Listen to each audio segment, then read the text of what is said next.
Sayyidina Muhammadin wa ala alihi wa sahbihi ba'du. Alhamdulillah. Berada di awal bulan Sya'ban al-Mubarak. Bulan Sya'ban diberi nama Sya'ban daripada kata sya'aba. Sya'aba yang bercabang. Kalau pokok itu dahannya bercabang, buahnya banyak. Dengan banyaknya cabang. Bulan Sya'ban diberi nama Sya'ban disebabkan banyaknya turunnya rahmat dari Allah Subhanahu wa taala di bulan Sya'ban. Oleh sebab itu diberi nama Sya'ban. Bulan ini bulan yang menjadi saksi kepada beberapa peristiwa besar. Yang pertama, perubahan kiblat daripada Masjid Al-Aqsa menuju ke Masjid Al-Haram atau Ka'bah. Berlaku di bulan Sya'ban. Disebabkan oleh kerana ketika perintah salat 5 waktu itu turun kepada Rasulullah pada peristiwa Isra dan Mi'raj, Nabi salat masih menghadap ke Baitul Maqdis ketika berada di Mekah.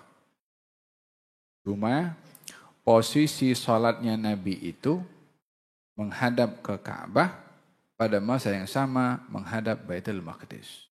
Kalau Baitul Maqdis sebelah sini, Nabi selalu salatnya di sini, Ka'bah di sini. Jadi menghadap Ka'bah, selalu menghadap Baitul Maqdis. Ketika berhijrah ke Madinah, maka posisi Madinah berada di sini. Jadi Nabi salat menghadap Baitul Maqdis, membelakangi Ka'bah. 17 bulan Nabi salat di Madinah menghadap Baitul Maqdis. Nabi berhijrah bulan Rabiul Awal. Rabiul Tsani, Jumadal Ula, Jumadal Tsani, Rajab, Sya'ban, Ramadan, Syawal, Dzulqa'dah, Dzulhijjah, Muharram, Safar, Rabiul Awal, Rabiul Tsani, Jumadal Ula, Jumadal Tsani, Rajab, Sya'ban. 17 bulan Nabi salat menghadap Baitul Maqdis atau Masjidil Aqsa. Di Madinah, Nabi mengharapkan agar supaya diubah oleh Allah kiblat itu kembali ke kiblat asal, yaitu Ka'bah. Karena rumah pertama yang dibangun itu adalah Ka'bah. Cuma berubah arah kiblat itu ketika Bani Israel dijadikan oleh Allah untuk mereka kiblat menghadap Baitul Maqdis, dan Nabi terakhir sebelum Nabi Muhammad itu adalah Nabi Isa dan kiblatnya masih Baitul Maqdis. Ketika Nabi diangkat menjadi Nabi meneruskan menyempurnakan kenabian yang didahului oleh Nabi Isa, maka Nabi tetap menghadap Baitul Maqdis karena kiblat waktu itu masih Baitul Maqdis. 17 bulan berada di Madinah, Nabi meminta kepada Allah agar supaya diubah ke Ka'bah, barulah turun firman Allah Subhanahu wa taala, "Qad nara taqalluba wajhika fis sama' falan walliyannaka qiblatan tardaha, fawalli wajhaka syatral masjidil haram." Ayat itu turun ketika Nabi salat di masjid yang sekarang dinamakan Masjid Al-Qiblatain. Masjid dua kiblat. Sebab itu kalau sekarang sudah tak ada dah dua kiblat tu, ada satu kiblat saja menghadap ke Ka'bah. Dulu ada dua kiblat. Pasal orang silap menghadap, nampak dua mihrab ada pergi solat. Sehingga satu menghadap Baitul Maqdis. Maka ditutuplah mihrab yang menghadap ke Baitul Maqdis dan hanya ditinggalkan satu mihrab saja yang menghadap ke Ka'bah. Pasal orang silap. Faham dong? Masjid itu menjadi saksi perubahan yang berlaku daripada perubahan kiblat. Nah, itu kejadian pertama di bulan Sya'ban. Kejadian yang kedua, seperti mana disebutkan oleh Imam Samarqandi dan juga Imam Al-Qastallani, mengatakan bahwa turunnya perintah berselawat kepada Nabi dalam Al-Quran, Innallaha wa malaikatahu yusalluna 'alan nabi ya ayyuhalladzina amanu sallu 'alaihi wa sallimu taslima, itu turun di bulan Sya'ban. Oleh sebab itu ada Athar yang menyebut kalau bulan Sya'ban ini bulannya Rasulullah. Apa sebab dinamakan bulannya Rasulullah? Disebabkan oleh kerana bulan ini turun firman Allah untuk bersalawat kepada Rasulullah pada ayat yang saya baca tadi. Ini beberapa peristiwa yang berlaku bulan Sya'ban. Dan yang terakhir adalah bulan Sya'ban ini bulan diangkat amal perbuatan manusia sebagai laporan tahunan. Terdapat sistem yang diatur oleh Allah, laporan amal perbuatan manusia dihantar kepada Allah, itu ada laporan harian, mingguan, dan juga tahunan. Laporan mingguannya Isnin dan Khamis. Laporan hariannya sebelum terbenam matahari dan terbit fajar. Laporan tahunannya di bulan Sya'ban. Baginda Rasulullah bersabda, ketika ditanya, "Ya Rasulullah, aku nampak engkau banyak berpuasa di bulan Sya'ban." Beliau menjawab, "Hadza syahrun yaghfulu anhun nas." Ini bulan ramai orang yang tidak ambil berat. Ma baina Rajab wa Ramadan. Yaitu bulan di antara Rajab dan Ramadan, yaitu bulan Sya'ban. Hadza syahrun yurfa'u fihi al-amal. Ini bulan diangkat amal perbuatan manusia.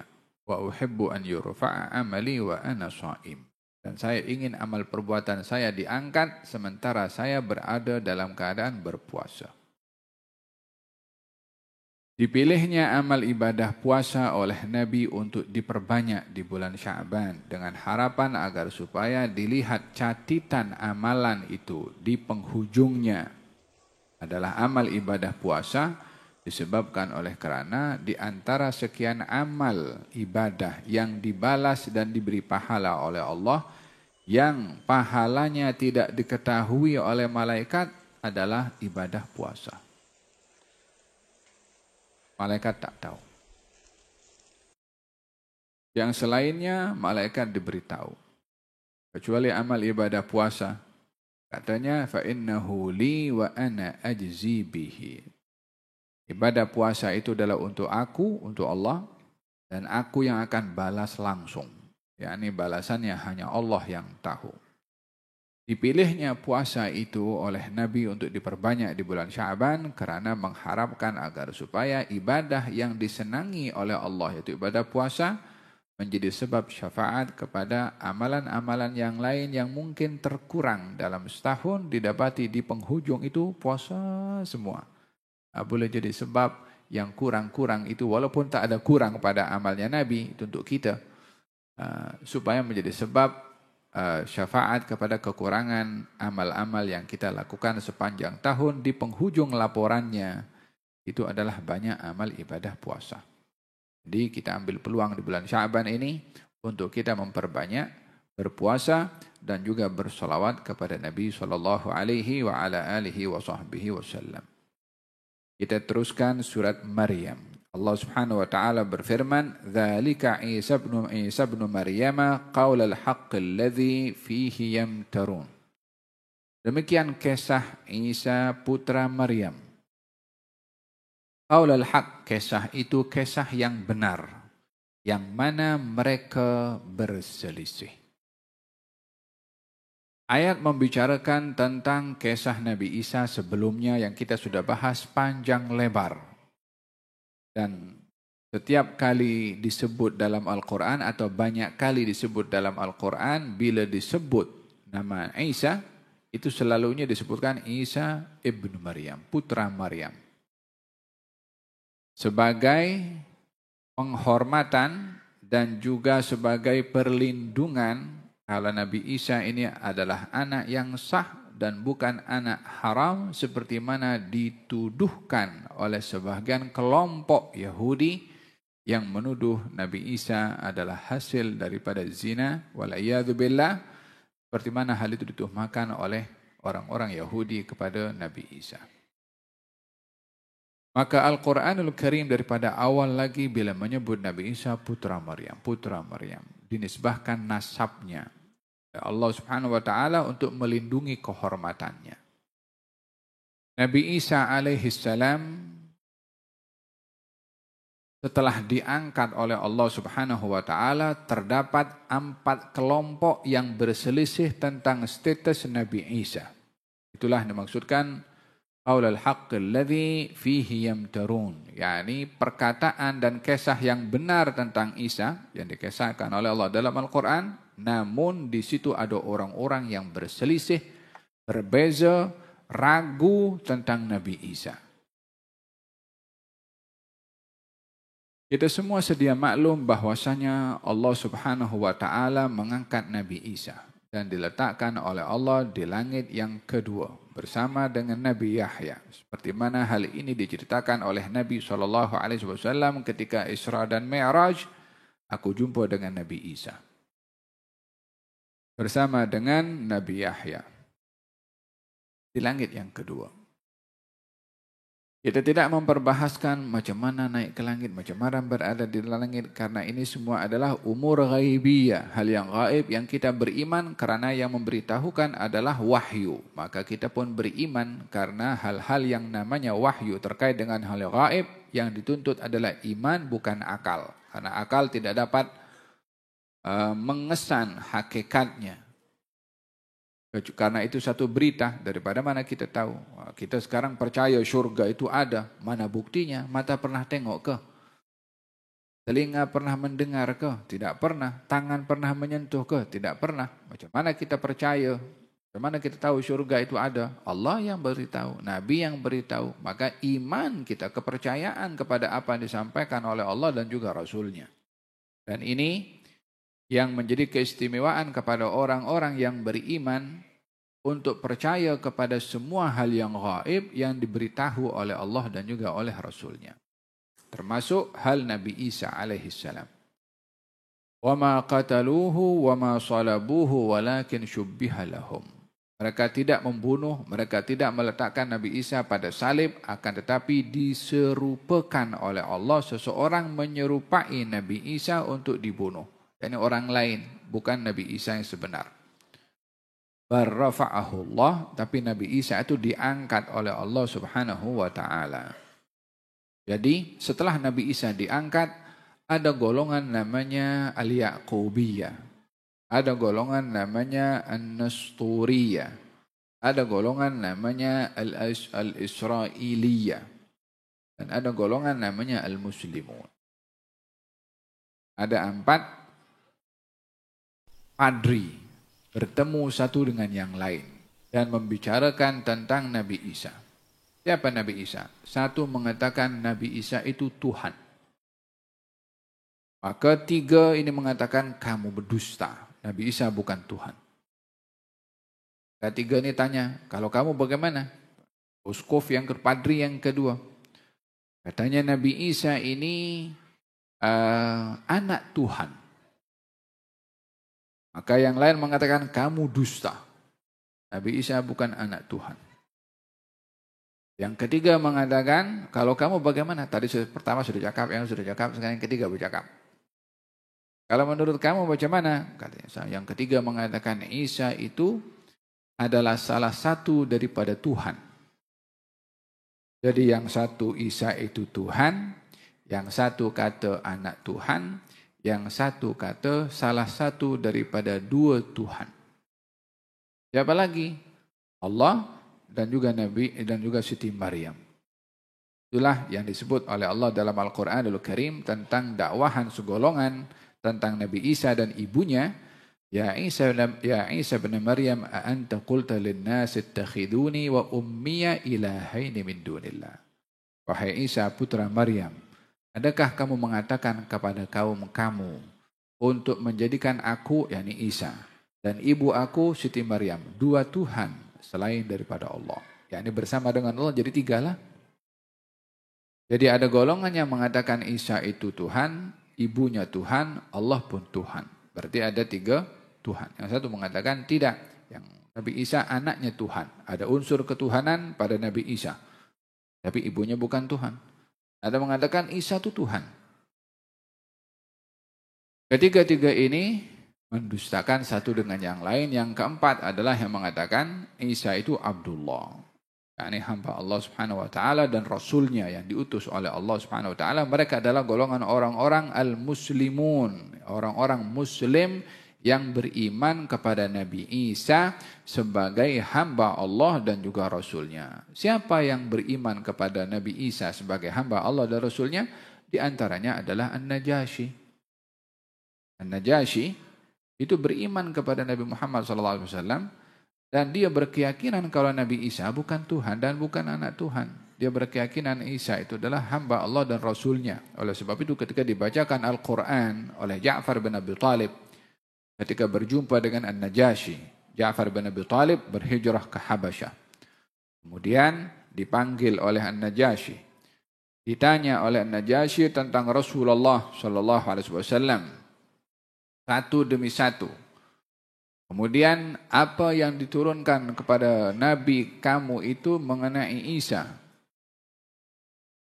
Maka dibacakan surat Maryam oleh Ja'far bin Abi Thalib. Kisahnya bagaimana Nabi Isa itu dilahirkan, menangis An-Najasyi dan padri-padri yang ada di sekelilingnya sampai basah janggut mereka melihat detailnya Allah mengkisahkan kelahiran Nabi Isa.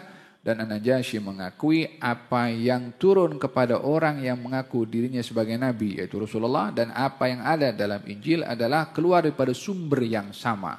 Quran itu datang daripada Allah, Injil pun juga menceritakan juga tentang Nabi Isa, juga datang daripada Allah, sama. Beriman An-Najasyi kepada baginda Rasulullah SAW. Termasuk juga golongan orang-orang yang beriman kepada Nabi Isa sebagai hamba Allah dan Rasulnya adalah siapa itu? Waraqah ibn Naufal. Waraqah ibn Naufal, pakciknya Siti Khadijah, seorang Kristen. Beriman kepada Nabi Isa sebagai hamba Allah dan Rasulnya, bukan sebagai Tuhan. Dan dengan demikian kita mendapati bahwa di antara umat Kristen dahulu, tidak semuanya sepakat kalau Nabi Isa itu adalah anak Tuhan atau salah satu daripada tiga Tuhan. Ya, ini semuanya berbeza. Apa sebabnya? Kita kalau tengok penulisan Injil itu lebih kurang 100 tahun lebih atau ya mungkin lebih. Disusun setelah diangkatnya Nabi Isa, setelah ketiadaan Nabi Isa. Agaknya 100 tahun tuh apa yang berlaku daripada tokok tambah dan silapnya informasi waktu itu mereka yang ingin mencatat mencatat Injil pada ketika itu, dan ini adalah perbezaan antara Injil dengan Al-Quran. Al-Quran itu terpelihara di mana saja.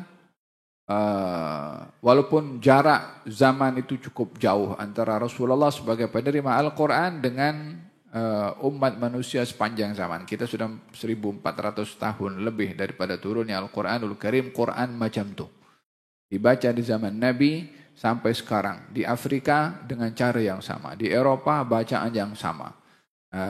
Di Asia pun juga sama. Tak ada orang baca Quran dengan bahasa Inggris atau dengan bahasa Swahili. Wala dengan bahasa Melayu, tak ada. Tetap dengan bahasa Arab. Terpelihara. Inna nahnu nazzalna dzikra wa inna lahu hafidhun. Pada lebih kurang 320 lebih Masehi. Ketika Konstantin berkuasa, disitulah ditetapkan ketetapan akidah umat Kristen yang mengatakan kalau Isa itu anak Tuhan. Konstantin ketika berkuasa dan beliau terpengaruh dengan ibunya yang bernama Helena, orang perempuan Kristen totok yang mendidik kepada Konstantin. Sebagai waliul ahad, sebagai waliul ahad ini apa namanya? Waliul ahad ini, waliul ahad. Pengganti kepada ayahnya yang berkuasa, ayahnya raja dan dia adalah penggantinya kepada ayahnya. Ayahnya menyembah berhala. Konstantin terpengaruh dengan ibunya yang Kristen. Ketika dia menjadi raja, maka dijadikan agama Kristen sebagai agama rasmi. Setelah dijadikan agama Kristen agama rasmi, dilihat padri-padrinya berbeza pendapat mengenai akidah, yaitu tentang status Nabi Isa. Dikumpulkan lebih daripada 2000 padri untuk diskus tentang status Nabi Isa. Nabi Isa ini siapa? La haula wala quwwata illa billah. Setelah 200 tahun daripada terangkatnya Nabi Isa alaihissalam. Satu pertemuan besar diadakan di wilayah namanya Nisya.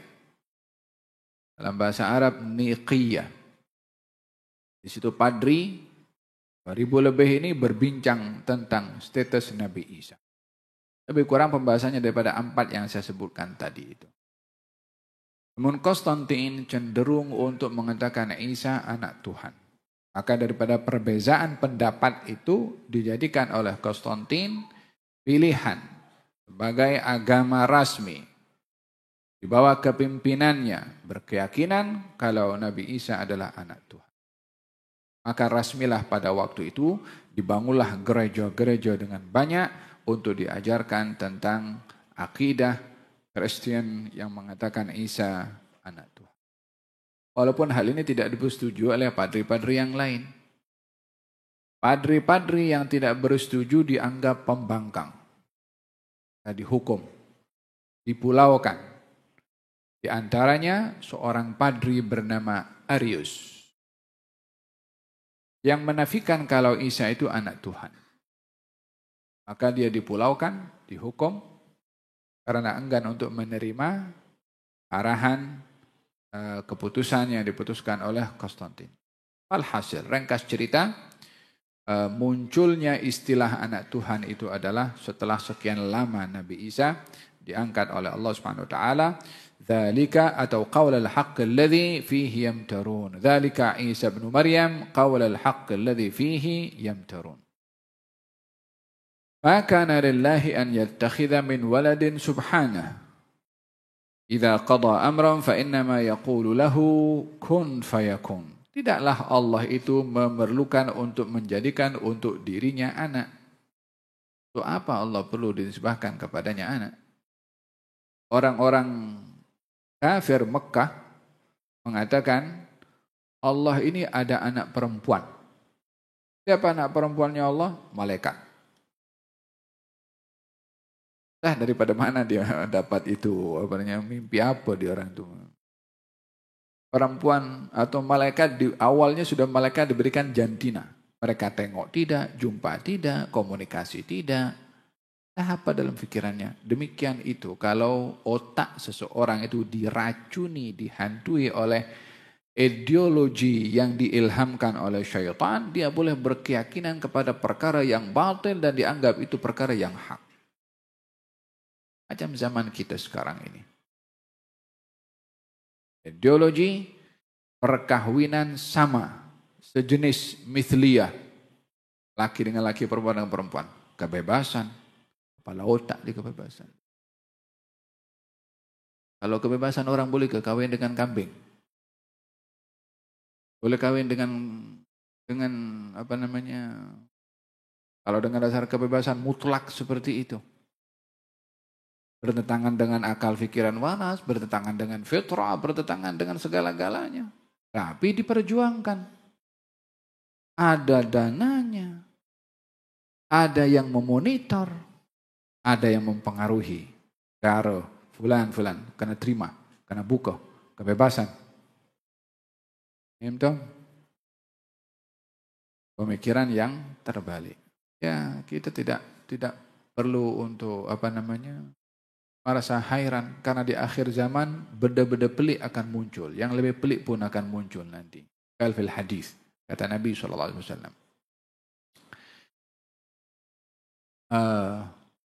Bagaimana kamu bila hidup di satu zaman orang itu tidak lagi mengajak kebaikan dan mencegah kemungkaran? Kata sahabat, Adakah itu akan berlaku wahai Rasulullah? Kata Nabi, yang lebih teruk daripada itu berlaku. Hal apa yang lebih teruk wahai Rasulullah? Bagaimana kalau kamu hidup di satu zaman orang sudah mengajak kepada kemungkaran dan mencegah kebaikan. Terbaliknya, tadi meninggalkan, sekarang mengajak kepada kemungkaran dan mencegah berbuat baik. Kata sahabat, itu terjadi wahai Rasulullah. Kata Nabi, yang lebih teruk daripada itu akan terjadi. Hal apa itu yang lebih teruk? Kaifa bikum idza ra'aitumul ma'rufa munkar wal munkar ma'ruf. Bagaimana kamu hidup di satu zaman, kamu tengok ma'ruf jadi mungkar, kamu tengok mungkar jadi ma'ruf. Dah terbalik neraca timbangan untuk menilai yang mana hak, mana batil, mana ma'ruf, mana mungkar. Sehingga orang kalau mengajak kepada kemungkaran, dia tahu benda itu mungkar. Tapi kalau orang melihat mungkar ma'ruf, ini sudah bukan lagi mengajak, dia sudah mempertahankan itu mungkar karena dilihatnya sebagai ma'ruf. Dia mempertahankan batil, dilihatnya itu hak. Macam kita punya zaman sekarang. Lam yalid wa lam yulad wa lam yakun lahu kufuwan ahad. Allah tak perlu kepada apapun juga. Maka lillahi an yattakhidha min waladin subhanah idza qada amran fa innama yaqulu lahu kun fayakun. Kamu mempertikai tentang Isa bagaimana dilahirkan tanpa adanya seorang ayah. Allah Subhanahu wa taala punya kuasa itu dengan kun fayakun. Menciptakan Siti Hawa tanpa ibu, menciptakan Adam tanpa ayah, tanpa ibu. Yang diciptakan lebih hebat daripada Nabi Isa, Allah mampu. Apatah lagi menciptakan Nabi Isa yang tidak lebih hebat daripada ciptaan Nabi Adam. Isa masih ada ibu, Nabi Adam la ibu wala abah. Macam mana boleh jadi Adam? Innama amruhu idza arada syai'an an yaqula lahu kun fayakun. Inna mathala Isa indallahi kamathali Adam khalaqahu min turabin thumma qala lahu kun. Nabi Adam dicipta oleh Allah daripada tanah, berbentuk manusia. Lepas itu, kun fayakun, jadi Adam. Ya subhanallah, ada darah, ada jantung, ada otak, ada mata, ada telinga. Daripada tanah. Tanah, macam mana boleh jadi mata? Macam mana boleh jadi ada darah mengalir dalam tubuh badan ini? Kun fayakun. Tidak ada perkara yang mustahil bagi Allah subhanahu wa ta'ala. Ma kana lillahi an yattakhidha min waladin subhana idza qada amran fa innama yaqulu lahu kun fayakun. Di dalam Al-Qur'anul Karim Allah Subhanahu wa taala berfirman wa in min ahli al-kitab illa la yu'minanna bihi qabla mautihi. Setiap ahlul kitab itu pasti akan beriman kepada Nabi Isa sebelum wafatnya Nabi Isa. Setiap ahlul kitab akan beriman kepada Nabi Isa sebelum wafatnya Nabi Isa. Yani Nabi Isa akan wafat? Ya, wafat. Bila? Setelah nanti di akhir zaman diturunkan oleh Allah Subhanahu wa taala dan Nabi Isa akan berjuang dan akan meninggal dunia. Dalam hadis Nabi Muhammad sallallahu alaihi wasallam beliau bersabda, "Kaifa bikum idza nazala bikum ibnu Maryam wa imamukum minkum?" Bagaimana kamu hidup di satu zaman nanti Nabi Isa bin Maryam akan turun dan yang menjadi imam kepada kamu adalah salah seorang daripada kamu. yakni pemberitahuan daripada Nabi kalau di akhir zaman nanti Nabi Isa akan diturunkan oleh Allah Subhanahu wa taala. Setelah diangkat, masa zaman Nabi Isa akan diturunkan kembali dengan beberapa tugas. Diturunkan di Manaratul Baydha, menara putih di Syam. Dan turun di situ. Macam mana turunnya Allahu a'lam. Allah Subhanahu. Akan ditemani oleh malaikat. Tujuannya adalah untuk membunuh kepada Ad-Dajjal. Tujuannya adalah untuk menghancurkan salib. Tujuannya adalah untuk menegakkan keadilan. Dan untuk membunuh kepada babi. Kenapa babi dibunuh? Tak berdosa pun babi itu. Apa silapnya itu babi?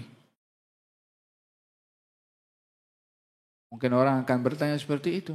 Sama juga, itu salib kan cuma kayu atau batu. Untuk apa dipecahkan oleh Nabi Isa? Batu saja. Ianya adalah memecahkan salib ataupun membunuh kepada babi bukan semata-mata karena bahan yang dibuat salib, kayu atau batu, atau karena babi itu sendiri. Ini berkaitan dengan ideologi golongan orang yang menjadikan salib itu tempat Nabi Isa disalib dan babi adalah sebagai makanan yang dihalalkan dan dinisbahkan kepada ajaran Kristen. Yang dilakukan oleh Nabi Isa itu adalah menolak ideologi yang salah terhadap salib dan juga terhadap babi, pemahaman. Dan juga membunuh kepada Ad-Dajjal. Pembunuhan kepada Ad-Dajjal akan berlaku di Babul Lud. Babul Lud itu dekat Palestina, dekat Baitul Maqdis. Ada pintu namanya Babul Lud. Ini semua disebutkan oleh Nabi SAW. Nabi Isa ketika turun sebagai Nabi, ya, tetapi bukan sebagai Nabi di zamannya. Sebagai Nabi di zaman Nabi Muhammad SAW. Kalau begitu penutup Nabi adalah Nabi Isa kalau begitu. Bukan. Kenabian Nabi Isa itu mendahului kenabian Nabi Muhammad. Turunnya ke atas muka bumi ini bukan membawa ajaran Nabi Isa pada Injil, tapi membawa ajaran Nabi Muhammad pada Quran. Jadi status kenabiannya kekal, tapi risalahnya bukan lagi risalah Nabi Isa. Risalah Nabi Muhammad SAW. Apa buktinya? Wa imamukum minkum. Yang menjadi imam pada sholat kamu waktu itu ketika Nabi Isa turun adalah salah seorang daripada kamu. Kamu di sini umatnya Nabi Muhammad SAW. Siapa yang dimaksudkan? Al-Mahdi. Beliau yang akan menjadi imam, Nabi Isa menjadi makmum. Ikut sholatnya siapa? Sholatnya umat Nabi Muhammad SAW. Syariatnya Nabi Muhammad SAW. Demikian di dalam hadis dinyatakan tentang Nabi Isa. Dan akan pergi ke haji. Isa akan pergi. Bil hadis dinyatakan. Baginda bersabda, Nabi Isa akan pergi ke haji. Dan juga umrah. Allahu alam, tak disebutkan. Talbiyahnya itu, niatnya ketika memakai ihram, haji dan umrah sekaligus, atau diasingkan. Falhasil, haji dan umrah akan dilakukan oleh Nabi Isa. Melalui syariat siapa? Syariat Nabi Muhammad SAW. Lalu kemudian, kata baginda Rasulullah, dan setelah itu dia akan menziarahi aku. Kata Nabi, dia akan menziarahi aku. Itu punya zaman sekarang ziarah Nabi bukan bahagian daripada haji dan umrah. Kita pengikutnya Nabi Isa. Bukan pengikutnya orang yang cakap macam tu. Awak tak nak pergi khalabu rofi sittin dahiyah kata orang Mesir. Kita akan pergi ziarah karena Nabi Isa berziarah, karena Nabi suruh kita berziarah. Nabi Isa pun akan pergi ziarah setelah haji dan umrah akan menziarahi Nabi Muhammad SAW. Demikian perincian yang disebutkan oleh baginda Rasulullah SAW tentang Nabi Isa. Dan Nabi Isa akan menjadi saksi dan sebab terangkatnya musibah besar yang berlaku di akhir zaman, yaitu Ya'juj dan Ma'juj. Beliau akan menjadi saksi dan menjadi sebab fitnah Ya'juj dan Ma'juj itu dihilangkan oleh Allah Subhanahu wa taala dengan doa yang dimustajabkan oleh Allah, akan doa Nabi Isa alaihissalam. Nabi Isa akan setelah membunuh kepada Ad-Dajjal dan juga berjaya menegakkan keadilan di atas muka bumi ini, lalu kemudian akan datang fitnahnya Ya'juj dan Ma'juj, akan melakukan kerusakan di atas muka bumi ini. Ya'juj dan Ma'juj itu jumlahnya jangan tanya. Jumlahnya begitu banyak sampai dikatakan dalam riwayat lalu di Sungai Furat dekat Irak sana. Itu masing-masing daripada Ya'juj dan Ma'juj lalu minum sampai sungai itu kering. Sampai yang last sekali daripada Ya'juj dan Ma'juj, mana air? Kemasan itu ada air, airnya habis.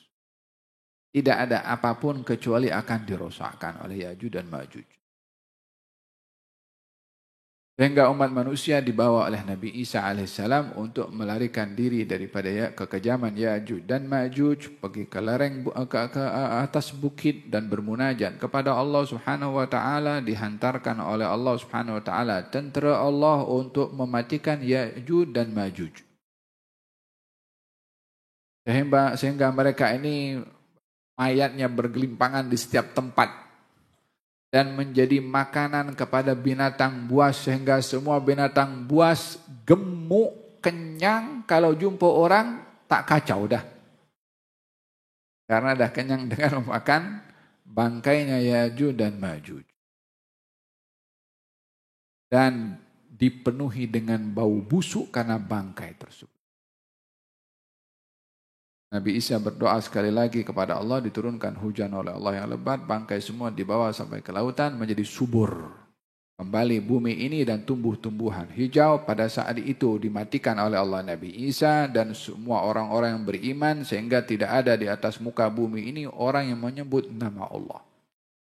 Quran akan hilang tulisannya walaupun mushafnya itu ada. Kalau dibuka kosong semua. Orang yang awalnya menghafal Al-Quran, dia lupa. Walhasil yang ada iman akan dimatikan oleh Allah Subhanahu wa taala, sehingga tidak ada di atas muka bumi ini seorang pun yang menyebut nama Allah, melainkan dimatikan oleh Allah Subhanahu wa taala. Barulah kepada mereka yang hidup tanpa ada iman berlaku kiamat kepada mereka. Dan mereka adalah orang yang paling teruk, kata Nabi Muhammad SAW, yaitu mereka yang hidup di zaman ketika kiamat berlaku. Matahari terbit daripada barat dan gunung ganang diciduk, dan berlakulah kiamat seperti mana diuraikan oleh Allah di dalam Al-Quranul Karim.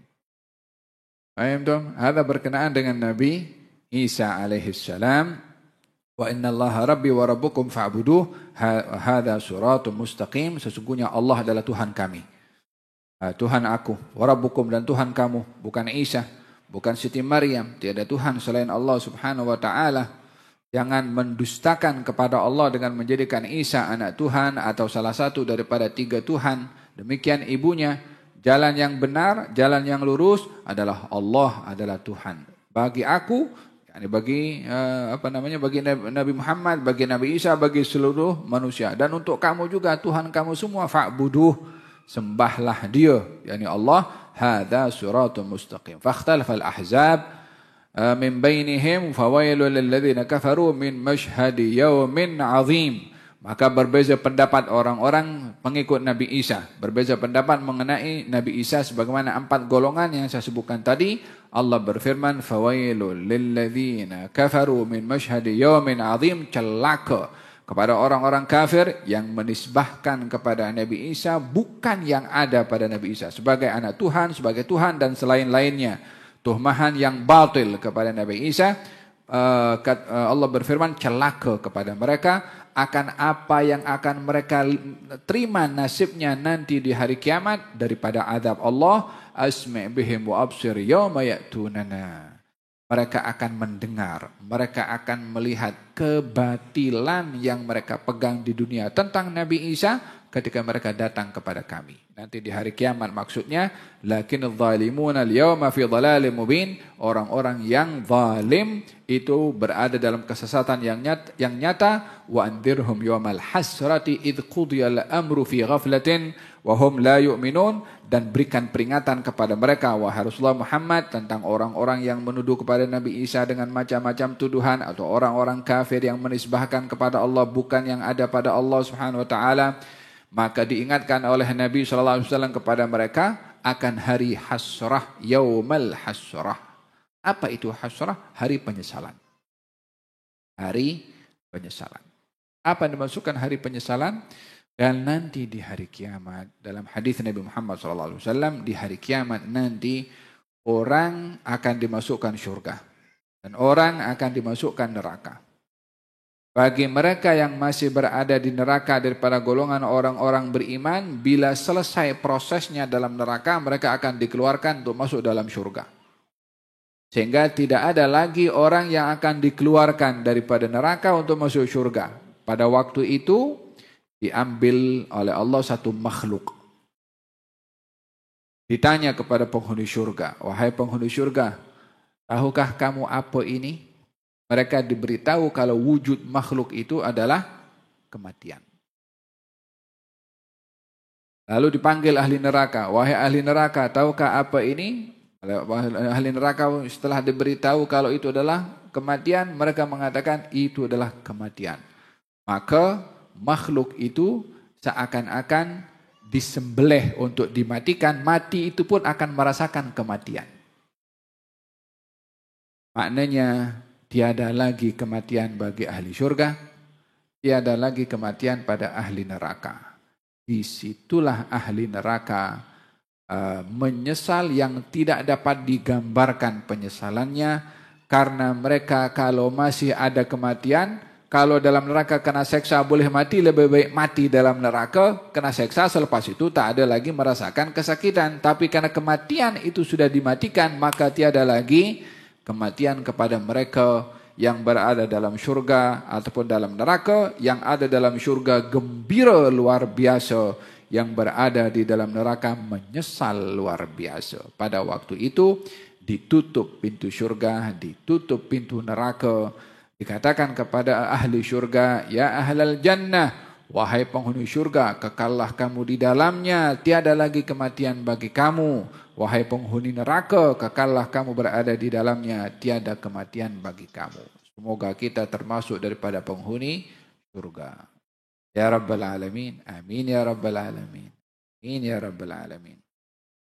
Walihadab dikatakan hari itu hari al-hasrah, hari penyesalan. Dalam Al-Quranul Karim Allah menyebutkan yauma ya'adhdhu dhalimu ala yadayhi, di hari di mana orang zalim akan menggigit jarinya karena menyesal. Orang biasanya kalau menyesal gigit jari. Di hari kiamat nanti digambarkan orang menyesal menggigit jarinya. Satu demi satu digigit. Bukan digigit saja, digigit sampai habis. Kalau habis satu jari pindah jadi sebelah. Kalau habis pindah sebelah. Sampai habis pindah sebelah kiri. Nanti habis semua ditumbuhkan balik. La ilaha illallah. Nak menggambarkan bagaimana penyesalan yang tidak berfaedah di sana. Tapi untuk tidak tergolong daripada orang menyesal di sana, kita ada peluang untuk insaf dan menyesal di sini. Dengan bertaubat kepada Allah dan juga bermuamalah dengan baik kepada Allah, meninggalkan apa yang dilarang oleh Allah dan melakukan apa yang diperintah oleh Allah Subhanahu wa taala. Wa anzirhum yawmal hasrati id qudiyal amru wa hum fi ghaflatin wa hum la yu'minun inna nahnu narithul arda wa man 'alaiha wa ilaina yurja'un. Kita yang mewarisi bumi, kata Allah Subhanahu wa taala, wa man 'alaiha, dan semua yang ada di atas muka bumi ini. Tak ada siapa punya kuasa mutlak, ini bumi Allah punya. Siapa saja berkuasa di atas muka bumi ini mesti terhad. Pemimpin negara hanya berkuasa di negaranya. Dia tak boleh menguasai negara orang. Kepimpinannya saja terhad. Tak cukup terhad wilayahnya, terhad juga di dalam pentadbirannya. Dia memimpin, dia punya kuasa mutlak ke? Tak, dia kena jawab dekat parlemen dulu. Jadi dia punya keputusan itu dia bukan bebas. Dia kena dapat persetujuan 2/3 daripada parlemen. Pun juga terhad juga dia punya kuasa. Kalaupun dia punya kuasa mutlak, dia terhad dengan ajalnya. Ada orang berkuasa sepanjang hayat. Rustum yang berkuasa di Parsi mati juga. Firaun yang berkuasa mati juga. Namrud berkuasa mati juga. Mana ada penguasa yang tak mati? Semua mati. Walaupun kekuasaannya luas.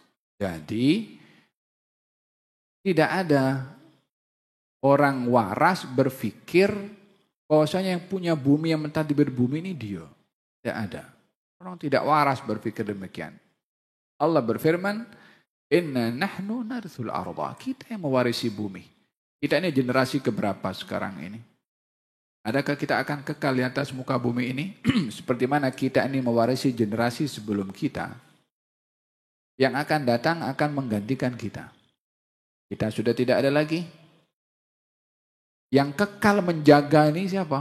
Allah Subhanahu wa ta'ala. Dia yang maha tunggal, yang akan menjaga bumi ini terpulang kepada dia. Nak ganti siapa? Nak dudukkan di bumi ini siapa? Hari ini kita ada di atas muka bumi, esok kita berada di dalam bumi. Hari ini kita duduk di rumah kita, esok orang lain duduk di rumah kita. Hari ini kita duduk di kursi yang diberikan amanah, esok orang lain akan duduk. Tak ada siapa yang kekal. Walihada, kata Sayyidina Ali bin Abi Thalib karramallahu wajhah, beliau bersama dengan kawan-kawannya pergi ke kubur. Jom kita pergi ke satu dalam perjalanan singgah ke kubur. Untuk apa? Bukan sembah kubur sebagaimana orang kata. Orang ziarah kubur kata sembah kubur. Kata Sayyidina Ali, "Ya ahlal qubur, inna azwajakum qad tazawwajat, wa inna buyutakum qad sukinat, wa inna amwalakum qad gusimat hadzal khabaru ma indana." Hai penghuni kubur, rumah-rumah kamu orang lain yang duduk. Pasangan-pasangan kamu sudah berpasangan dengan orang lain. Harta-harta kamu sudah dibagikan kepada orang lain. Ini berita kamu tentang apa yang pernah kamu lalui di dunia. Yani masa kamu di dunia, inilah berita yang kami boleh sampaikan kepada kamu ketika kamu pindah ke alam barzakh. Sekarang beritahu kepada kami apa yang kamu dapat di alam barzakh.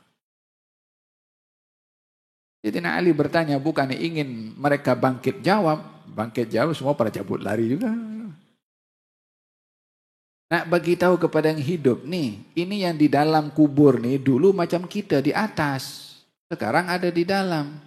Dan apa yang berlaku kepada mereka tentang 3 perkara tadi akan berlaku kepada kita kalau kita masuk dalam situ.